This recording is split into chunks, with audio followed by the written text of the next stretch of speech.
if you wanted to know everything, then it starts from the days when I was a teacher. And the reason I became a teacher was because I come from a family of teachers. My late father was a teacher for a long time, 32 years at Penang Preschool.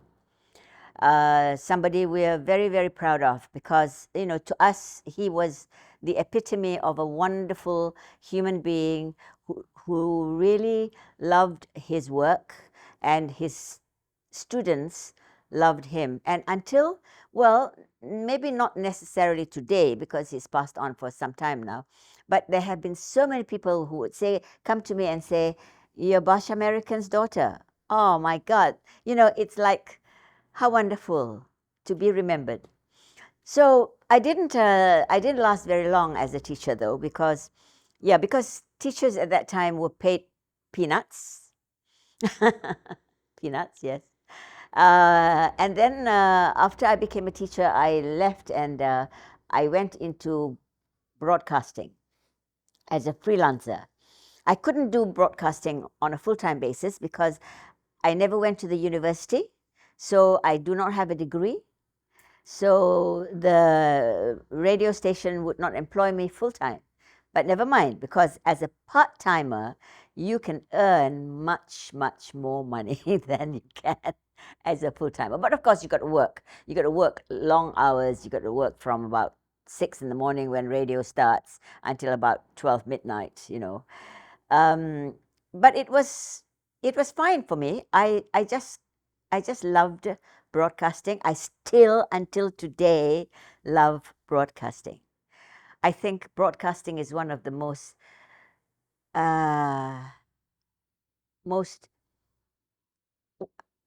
exciting professions. You can do so much. You can say so much. You can talk to the world, you know, and it's not necessarily television, though. It's a radio, because television, when you grow a little older, when the wrinkles start coming, they don't want you. But I did TV as well. Yeah. TV started in 1963, and from the time it started until the time when I retired, I was doing, I loved TV as well.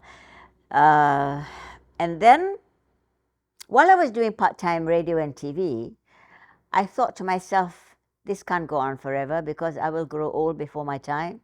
So I joined the advertising agency.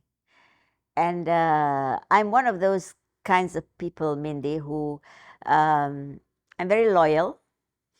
I'm very loyal to my job. And so I joined Ogilvy and Mather. In the beginning, it was called S.H. Benson, nothing to do with Benson and Hedges. So I stayed with Ogilvy for 46 years of my life. That's half of my life, actually. And the reason I stayed at Ogilvy for so long was because I just loved its principles, its philosophies. I just believed in David Ogilvy, the man behind the name, you know. And so eventually, just about not so long ago, about 4 or 5 years ago, I finally retired from Ogilvy. But while I was doing all this, while I was doing all these jobs and enjoying myself very, very much, I was honing my skills as an actor. Not for the money, but for the enjoyment of acting. And if you ask me, where did you get this desire to act? Well, I got it from school. Because in school, I used to love standing on the stage and talk. And in class, I would be the noisy one. And I love my time of debates and so on. So it was a natural instinct of wanting to show myself off. Yeah, so acting came to me rather naturally, not because of the money at all, because there was no money when we started, not at all, not a cent. but it's just so pleasurable. I didn't go to any acting school. I'd never had that opportunity. Not like today, you can go to a college and learn acting. No, I never did. But Mindy, when I came to Kuala Lumpur from Penang, I knew people who were like 1 decade older than me. People like, Christian Jit is not 1 decade older. Christian Jit is my age. Syed Alwi and those people who were well before me, what they were doing in the arts. They were also in radio. I mean, Syed Alwi was in Radio Malaya at that time. But what I was doing at the time when I was a freelance radio person and doing acting on the side, I would sit around the table doing the naughty things like playing mahjong and drinking. You must cut this out, I'm sure. and listening to the chats that they were having about their experiences in their world of the arts and radio and music and reading and writing and theater and so on. And I think, Mindy, I say this over and over again. I say that I didn't have to go to a university to learn all these things, because that was my learning. I picked up so much from them. And I think that is a skill that we all should develop for ourselves, getting together with people who have done it before you and who know more than you do. And it's just so thrilling. My sister Marina and I were involved in dance, in traditional dance. At that time, there was no Ministry of Culture. There was the Prime Minister's Department in the days of Tunku Abdul Rahman. This is really going back, my God, so long ago. And Tunku Abdul Rahman is the kind of Prime Minister who loved life, who loved the arts, and so he created this like a club, but it wasn't a club, it wasn't a ministry. So he created this dancing group of girls and boys, so that whenever a VIP came to the country, we would be the dancers to entertain those VIPs. I mean, there is this, yeah. There is this wonderful story that I remember very vividly when Prince Philip came to Malaysia to visit Tunku Abdul Rahman, and we were all the dancers entertaining Prince Philip. Can you imagine dancing with that man? I mean, like, whoa, you're so tall. Yeah, it is one of those are the kinds of memories that I have with me, that I take away with me, and I would never ever want to forget. And I think that because of those memories, it makes my life really, it enriches my life, and I am so proud of my small achievements, So Marina and I joined this dancing club, but she left not too long after that. She's one of these, she's different from me. She just loves to be educated. I mean, she went to University Malaya. After that, she joined radio as well. But yeah, incidentally, in my family of 7, there's only the 2 of us left. Yeah. It's so sad. Oh my God. Zurina died about 4 or 5 years ago. Yeah. All my family, there's only just Marina and I left. So yeah, we were dancing, and I still remember our dance teachers. who they were, and so on and so forth, and Sheikh Mahfuz and so on, and his wife, Puan Fatimah. And it was all Malay traditional dance. Yeah. So I just, I'm a, no, I can't use the word slut, but I am. No, I'm a lush. I just love doing all those wonderful things. I think everybody should get out there and do these things, because it puts the lead in your pencil. You know? Yeah.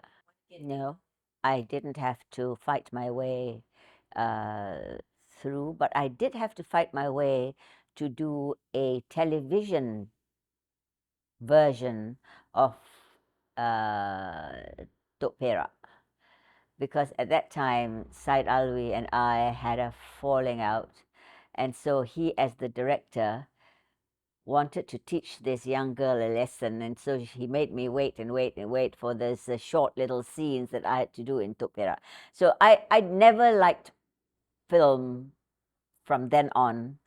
I just love theatre. No, I didn't have to fight my way through, because there were not too many people who were doing theatre at that time when I was doing it. So it was quite, and I was doing it in English and in Malay. So quite pandai lah at that time. Well, I suppose I just persevered. And I was lucky also. I married, my first husband was Leslie Dawson, and he was also an artist. I mean, he was a newsreader, he was an artist. And then my second husband is Joe Hasham, who is a person who is educated in the arts in Australia. So when I met him in my life, when I was already 50 years old, uh, it was almost like a coming of, two natural people who wanted to do the same things. Although Joe came to Malaysia as a film production operator, he was shooting commercials, and I was in Ogilvy. But our love for the arts brought us together very quickly.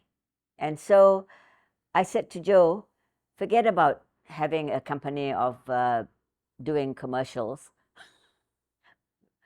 I mean, that was where the money was. So I said, forget about that. Why don't we do theatre?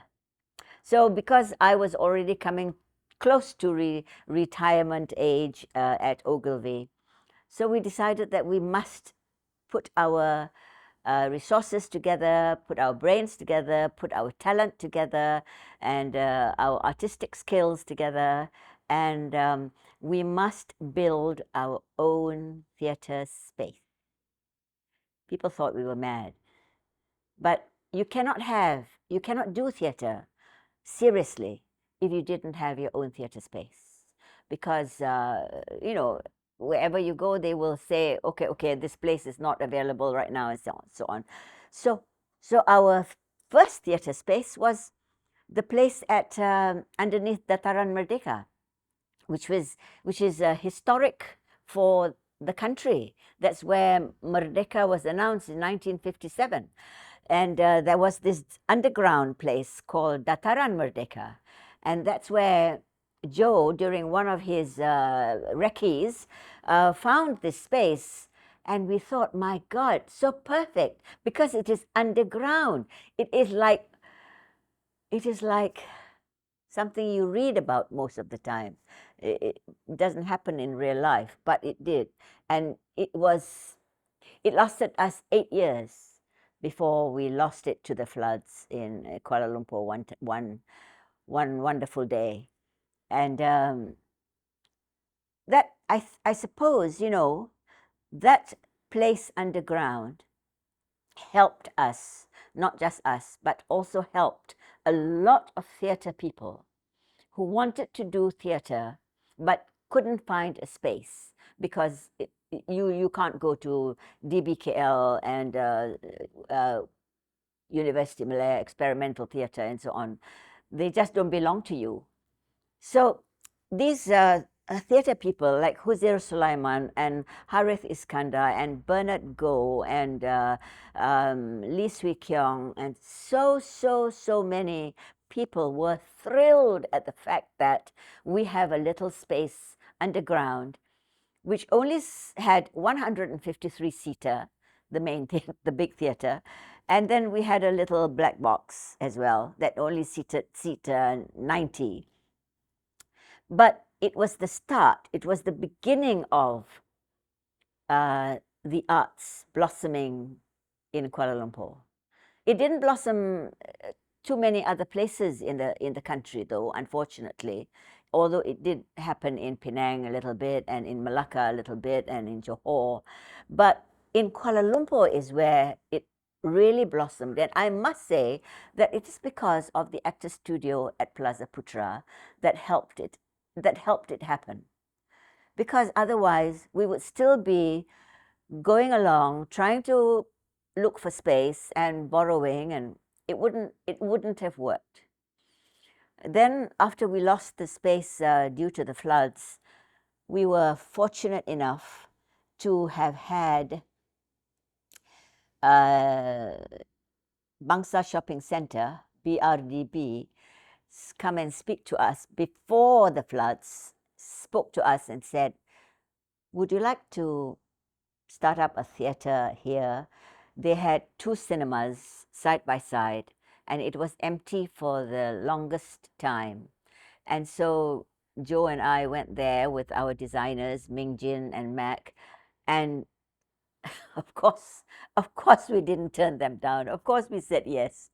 So I think we built one of the most successful theatre spaces at for our lifetime, actually, at Bangsa Shopping Centre. It was a lovely theatre space of 260 seater, and so popular because it was in a shopping centre. You know, people went to the shopping centre to eat and to buy and also to watch theatre. It was perfect. But you know, as they say, you know, God has got other plans for you, Faridah and Joe. So the BRDB people called us one day and said, we're going to upgrade our Bangsa Shopping Centre, and unless we are rich enough to pay the kind of rent that they didn't want us there at the same design as we had it before. Theatre people are poor. That's the thing. We cannot pay. We cannot pay rent. We don't collect enough to pay rent. So they told us they have other plans for Bangsa Shopping Centre. Unfortunately, it did not include another theatre.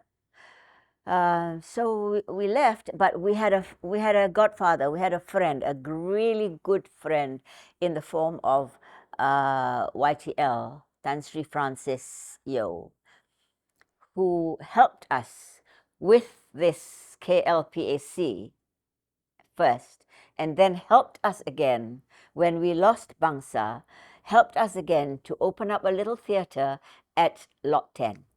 I mean, you know, you don't have friends like that every day of your life. Yeah.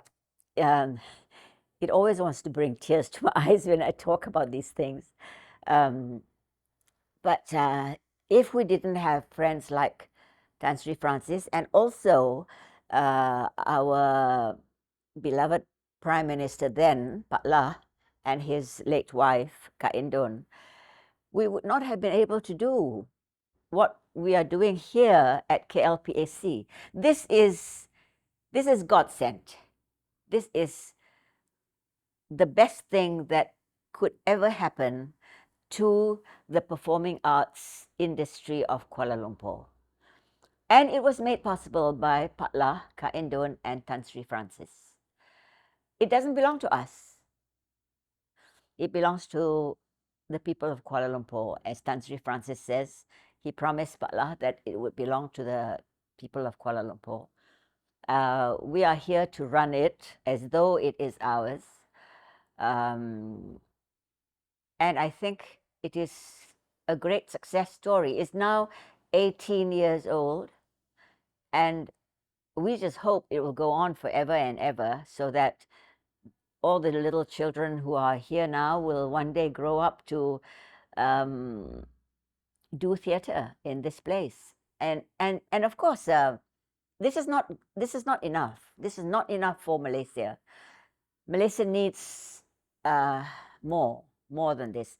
There has to be little theatre spaces in many places in Malaysia, many, because all the towns around the country, all the states in the country must have theatre spaces for us to say we're proud of our performing arts. I mean, like Singapore is. Of course, Singapore is different. They're much smaller than Malaysia. Malaysia is bigger. It is so much more widespread. But we must try and do it for our country. Must. We must have the likes of Tan Sri Francis and Patlah and Kak Indon, to help us make it happen. Because we can't do it ourselves. As I say, theatre people are poor. We can't make it out. We can't do it on our own. We have to have the rich people of Malaysia help us put it together. And it can happen. It can be done. Well, the first major challenge was when we lost Plaza Putra, and when Joe and I stood in the front of the building and cried our eyes out and said to ourselves, what are we going to do now? It's taken away from us. But what I have learned from my life doing all the things that I have been doing, which is teaching and advertising and theatre and so on. What I have learned is how to be strong, including Joel also, because of what he has done in Australia as an actor. We learn how to be strong people, because if you're not strong, you will of course give up and do whatever else that you think you can do. But it might seem like boastful, but we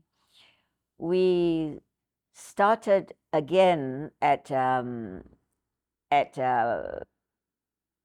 Bangsa Shopping Centre after losing Plaza Putra, and started with a series called Life Sdn Bhd. Yeah, because I was saying to Joe, this is what life's about. It poses you with challenges. Maybe if it did not challenge you, you would not value it as much. So it puts challenges before you so that you can pick yourself up and start all over again. Of course, it was not starting all over again. It was just a little idea of Life Sdn Bhd. And Life Sdn Bhd has gone on from 2004, after the floods, till now. We're still doing it. And we're talking about all kinds of issues. We're talking about what it means to be Malaysian. We're talking about breast cancer. We're talking about refugees. We're talking about abuse, all kinds of things. It is the simplest of theatre production, where groups of people stand on the stage, real people with real stories, stand on the stage and tell the stories that affect them. We've gone one full circle with what it means to be Malaysian, and we're going to come back to it this year with what it means to be Malaysian. I'm sure it means something, because what it meant to be Malaysian in 2004 and what it means to be Malaysian now in 2023 are probably a little bit different. There's a lot of digging up and thinking and learning and sharing to do with people. So that's how that probably is a very small story that I'm sharing with you about Life's Sdn Bhd that started us again after Plaza Putra. But one of the things that Joe and I believe in very staunchly is education in the arts. We train students in the world of performing arts from the time when we started in the 90s, in the early 90s. We didn't have a studio space or anything. We were teaching beside Majestic Hotel, the creative center there. Yeah, we were teaching there. But because teaching of the arts was not available in the country, not really. Maybe it was, but maybe in the universities, but not teaching of the arts, teaching what it means to learn the art of acting and speaking and writing and so on and so forth. And we've started teaching from the 90s, from the early 90s until now. We're still teaching. And if you look around you at klpac, you will see a company called Kindity, Kindity, Kindity, which is part of YTL. And they have children here from 2 years old and above. And some of them choose to stay for half a day. Some of them choose to stay for the whole day, for 5 days a week. And they are fed. They sleep in the afternoons. And they go outside to where under the tree is and have little picnics and so on. I tell you, Mindy, it is just amazing when I look at it in the mornings, that if you come early enough, like 7 o'clock or 8 o'clock, you will see them there. This is amazing. This is like magical. But then, I mean, we cannot, Joe and I cannot do it all by ourselves. We have to have the right connections, the right people. This is Datin Kathleen. She is part of the YTL family. Something she learned from India. Yeah, it is almost like the Montessori teaching process. But it is, you have to believe in it. You have to believe in it, and you have to persevere doing it. Yeah. So teaching for us is the thing that keeps us going. We teach kids at KLP, at the Actor Studio. We teach kids from 4 years old and above, up to the late teens. And then every time we have a piece of theatre, it is another teaching process.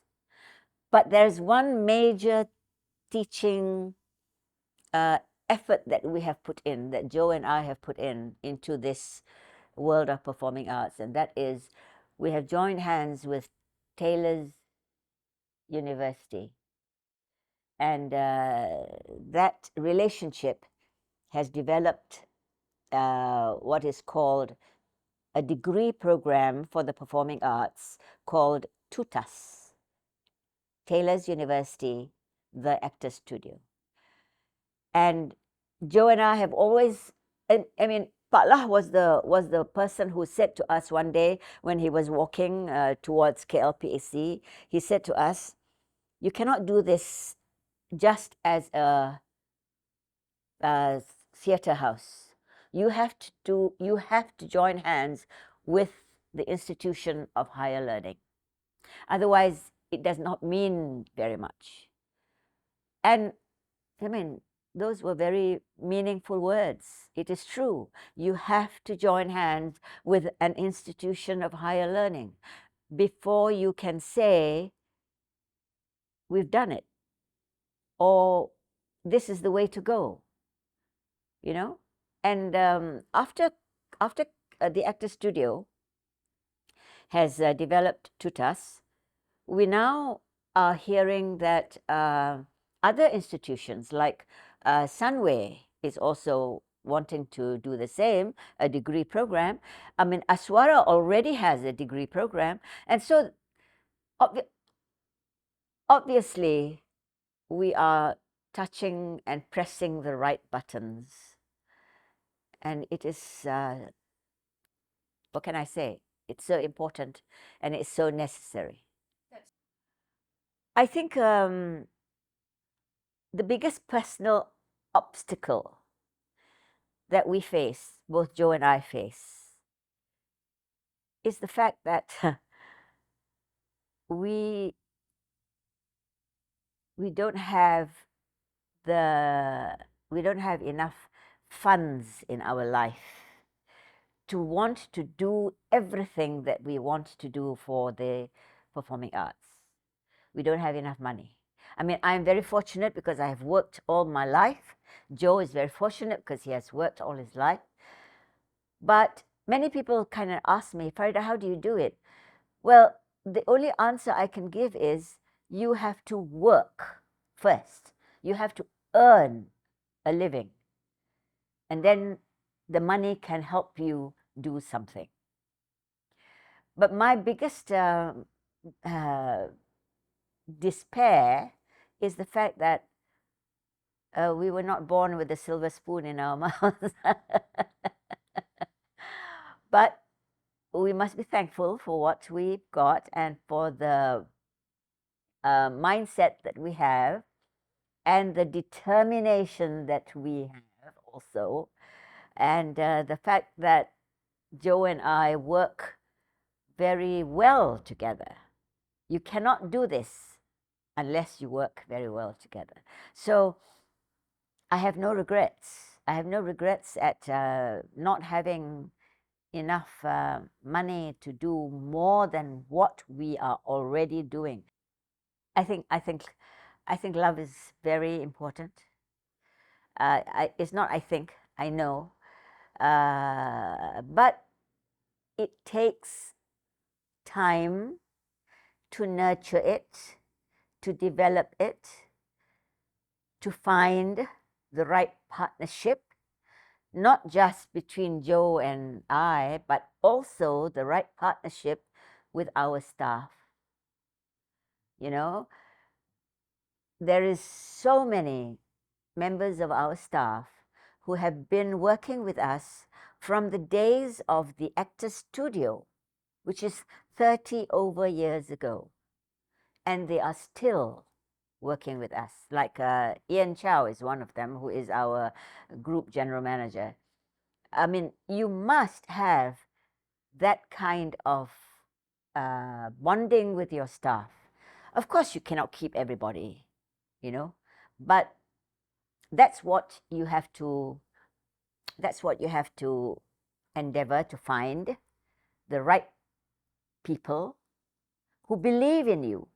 Because if they don't believe in you, there's nothing under the sun that can make them stay with you. They have to believe in the way you want to develop the performing arts. It's almost like my belief of David Ogilvy and his principles, you know, for Ogilvy and Mather, and stayed on for 46 years of my life. You just have to develop this love and understanding and belief and the truth of what we are doing in theatre. It's not there was a time, you know, when I attended a rather important government meeting, and the very important person asked me about what I do. So I say, I do theatre. And then he said, what's that? I said, it's seni. It's seni. He kind of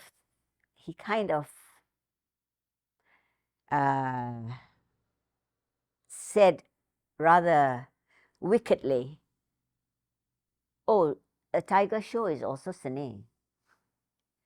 So you see, you meet along the way all kinds of people who kind of put you down for what you believe so strongly. But this is the way of the world. I mean, you know, it took a lot. It took us a long time to develop groups of parents who began to believe that the arts is not just a plaything, that the arts can provide your child with a job, a good job. Not, I mean, not that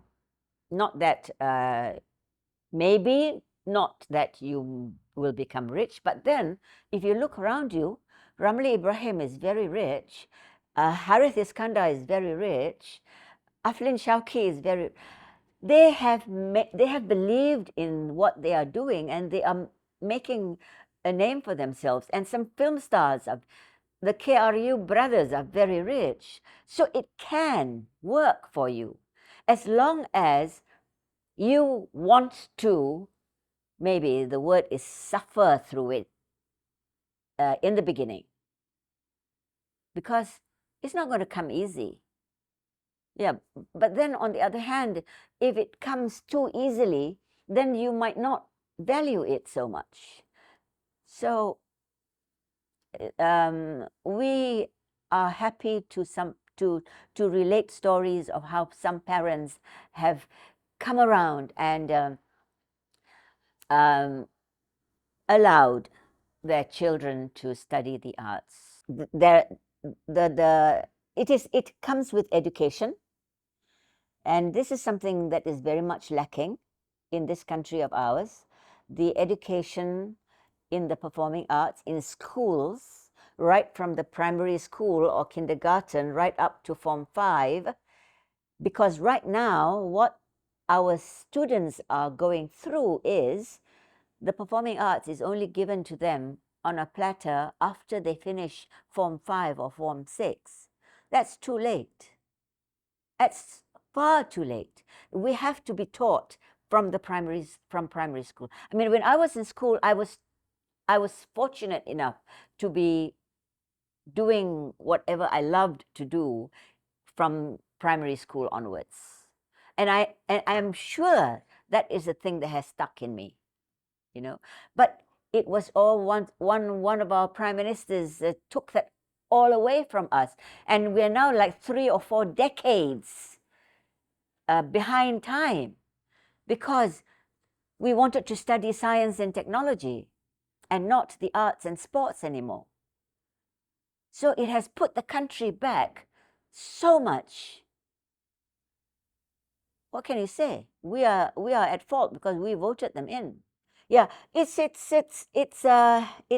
kind of okay to come face to face with those challenges, because we are a growing country.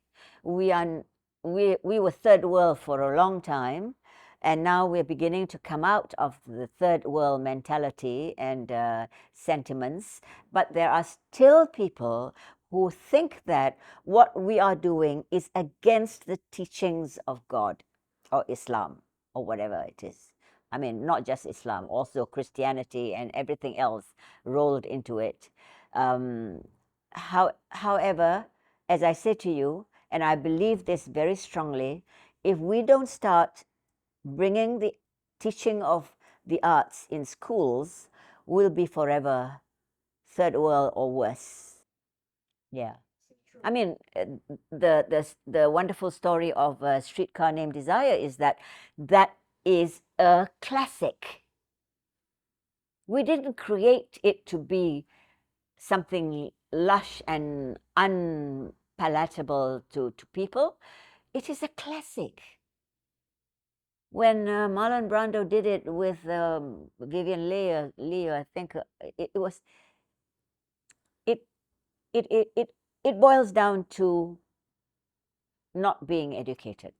You know, every single production we do must be vetted by DBKL. Yeah. So every time we do a play, we send the script to DBKL. But DBKL will still come and have a look at what you have done. So there was a time when Lee Swee Kyung, this wonderful dancer, did a play called Coffin is Too Big for the Hole. And the beginning of the play, he was a baby. And so he was wearing briefs, very brief. And DBKL happened to come that night and, shook their heads and then went away and then came back again the next night. And by that time, we knew already that this was happening. And they wanted to fine us 10,000 ringgit. All because they did not understand the play. All because you do not know the story of a child being born and the man growing old and dying. So isn't it so shameful that we are allowing our own stupidity to rule our lives? People like DBKL are not out there to create problems for you. They're not. They're out there to assist you. The problems are caused by society. If somebody in the outside world does not like the sound of what you're doing, they can create problems for you lah. True. Yeah. So it's not DBKL. It's they are our partners in this crime, you know? It's not them, it's the public. It's the public who does not understand. It's just like the parents who do not understand that their children can do the performing arts as a business, as a profession. Same thing.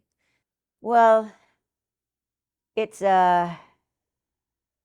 difficult to understand where it's going to take us to. Currently, we are blaming social media. I think we should blame ourselves for allowing social media to affect us so much. We should have the brains to be able to read and understand and decipher for yourself what you want to take from it. I mean, every time you open the newspapers, there is another problem, divorce case and whatever and whatever and whatever. It's just ridiculous. I mean, it's not the reason for wanting to read the newspaper. Yeah.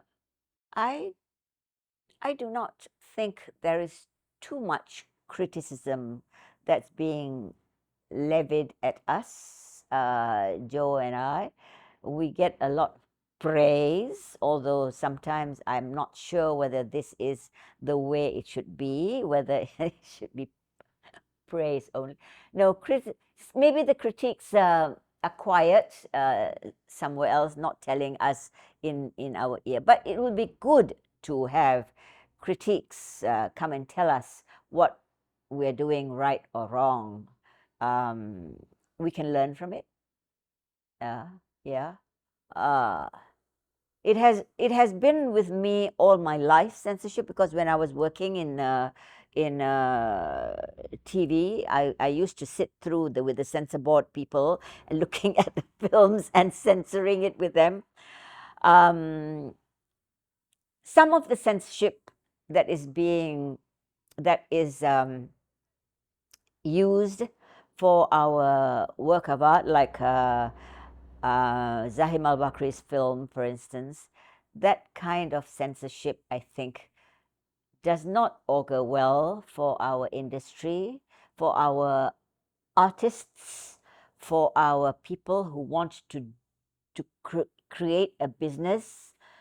I mean, it took 11 years or something for Spilt Gravy to finally see the light of day. It's totally wrong. It's totally wrong. I mean, like Zahim's brother used to say, even the dialogues that are going on with the censor board doesn't make sense anymore. So how do you fight this? You have to fight it, because if you don't fight it, you'll be drowned in the whole rubbish situation. But some people believe that there has to be censorship because we must be kept at bay. We must be,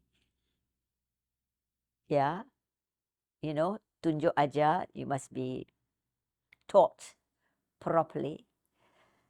Maybe if there was no censorship, we would all run riot. And I